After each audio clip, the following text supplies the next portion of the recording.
کہ اس ملک کو رب تعالیٰ نے قائم کیا تھا ایک مقصد کے تحت، اور رب تعالیٰ اپنے پلانز، اپنے ڈیزائنز ضرور پورے کرتا ہے۔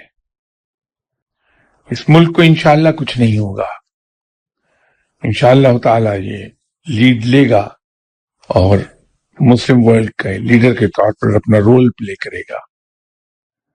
اس سے وہ کام لے لیا جائے گا جس کے لیے رب تعالیٰ نے اسے بنایا تھا۔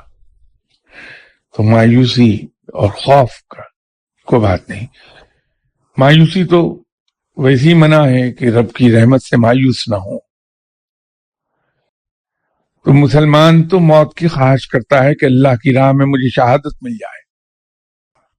مسلمان کو تو موت کا ڈر کبھی بھی نہیں ہوتا۔ جو لوگ نیک ہیں وہ تو اس انتظار میں رہتے ہیں کہ اس دنیا سے ہم کب جائیں گے اور کب ہماری اپنے دوست سے ملاقات ہوگی۔ تو خوف کاہے کا؟